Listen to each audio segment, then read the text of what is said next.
Hi Deji. Yes, sir. It's hard to miss Gokada's green-colored bikes and helmets on the streets of Lagos. Can you tell us a bit about yourself and what led you down that road of founding Gokada? Thank you very much, sir. My name is Deji Oduntan, and for the past couple of years, I have been very interested in tech. That was what I studied back in school at the University of Lagos.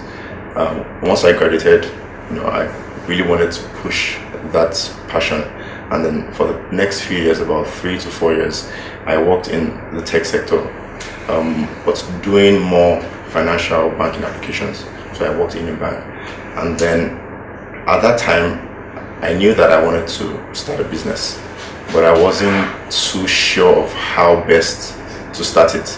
I didn't have the right tech or entrepreneurial education at the time. So what I sought to do was to leave the bank and seek a business school education. So I left Country Trust Bank a couple of years back and sought a business school education. So once I finished my program, I came back around 2016, and I was looking for the right companies to join. And I felt, to leverage on the education that I had gotten, it would be wise to join a startup. So at the time, I saw an opportunity with Jumia, which was arguably one of the most successful startups at the time. Mm-hmm. So I joined them, and I was working with Jumia for a little over a year. And that was when I met up with a partner who had sort of had experience with the motorcycle taxi startup outside of Nigeria. So towards the tail end of 2017, after spending a year at Jumia, I met him up, and he sort of shared his experience, investing in this kind of startup outside Nigeria. And with my experience at Jumia and the experience I had gotten, understanding the logistics space, it was almost a no-brainer. And towards the beginning of 2018, that was how Gokada started. Interesting. So, what kind of challenges have you faced as an entrepreneur setting up a startup business in Nigeria, especially one that is dependent on tech? What has that experience been like? So the experience, I would say, has been very interesting, because the startup that we all know as Gokada, is not just a tech company. It also has some elements of transportation, which has been an issue in Lagos for a while. So in addition to the tech element, we also had challenges with respect to changing the culture of how people move around Lagos. Before we started, we knew that there was a ban on motorcycles. There was the fear that people had riding motorcycles.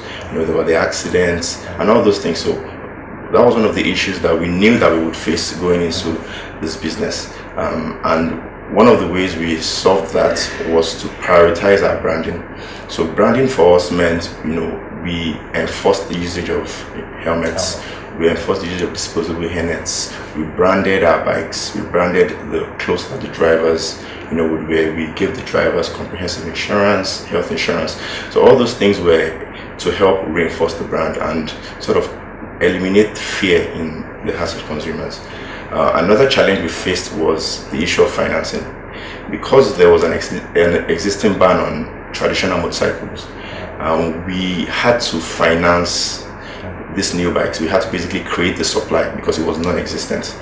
So in order to finance, we had approached multiple financiers, banks, and alternative financial companies, but the financing environment here in Nigeria, with the high interest rates, the requirement for collateral and all that didn't allow us to get sustainable financing. So for the first couple of months, and even to date, we had to take up the burden of financing all the bikes ourselves. And then another issue that we haven't really faced, but we've always known that might be an issue, is the regulatory issue. And that's also because of the ban. The ban just meant the government hasn't really put a stance on the motorcycle industry. And because this is a new industry that is just coming up, which is the motorcycle taxi industry, it's something that we felt we need to tackle head on.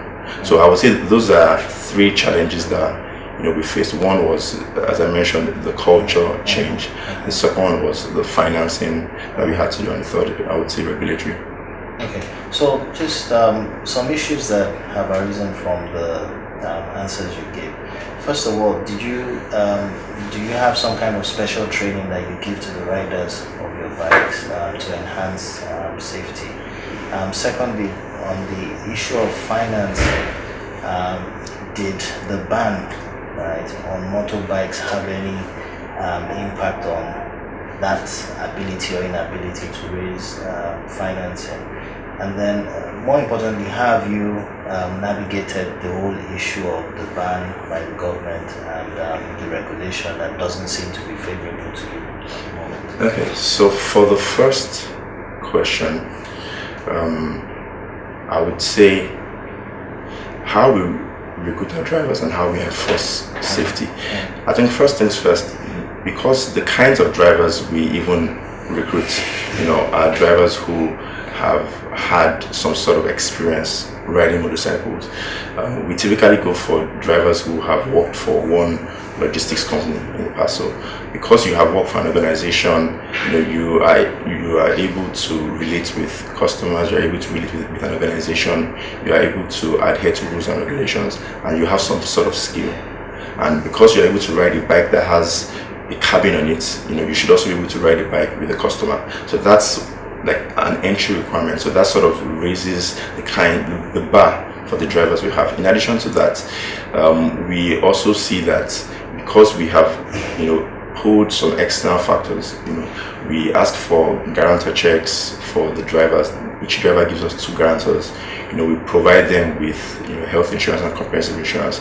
We see that these drivers are on their best behavior. So this helps to sort of reinforce the safety element. And of course the other external elements I mentioned with respect to the helmets, the disposable helmets. So all those culminate into our safety value proposition. With respect to the second question, which is financing, I would say yes, the ban on motorcycles sort of prevented us from getting financing at the start, and this was because there was a lot of skepticism about the industry. People, financiers would ordinarily think, okay, this business is not sustainable because there's a regulatory risk, and if we give them a loan, then something can happen. So the first few months we noticed that there was a lot of skepticism, but of course as time has gone, Gokada has been over a year now. We now see more traction in those conversations. So there are more people willing to... Yes, willing to even sit down at the table, discuss, and provide that financing. With respect to the regulatory environment, I would say the laws that have been cited in multiple reports from the government are laws that were created in 2012. There was a transport law of 2012, and at the time when that law was put together, I don't think any motorcycle taxi startup had even started. So I understand that this was a law that was created even before the advent of the industry itself. But last year, before we started, there was one player. Now I think there are close to about 6 players. So with that proliferation of players in the market, we could see that with Gokada coming in, we've been able to pioneer a lot of initiatives that have shown that this is a market to sort of look into.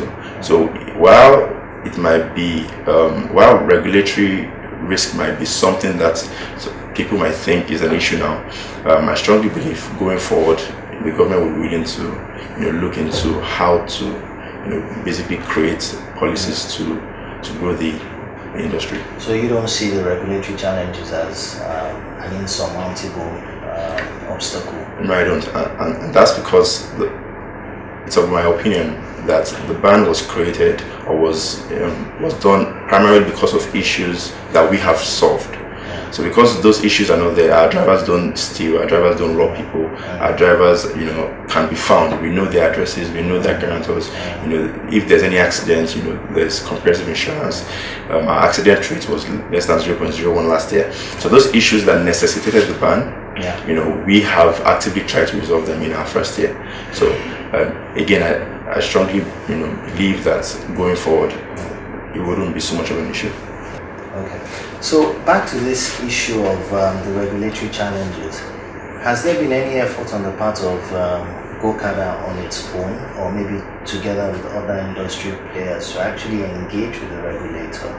And if there has been such an effort, what has that experience been like? Yes, there have been multiple efforts to engage with the regulators. I, for one, have gone to the ministry to speak with the senior officials there, and I would say the experience has been relatively positive because the discussions are ongoing. But again, I think because we know that the issues transcend just beyond the ministry, the conversations need to start getting to the point where the laws would need to be modified and need to be clarified, for all parties, to fully understand their position. So I think now that we are aware of what those issues are, the discussions are more targeted. So in addition to speaking with people at the ministry, there are also discussions ongoing with the legislative arm, which is the House, as well, to see how these things can be clarified. Okay. So Gokada is essentially a tech company. So I'm assuming that there's some tech back-end elements to your business. What's your experience been like finding talent to run your platform?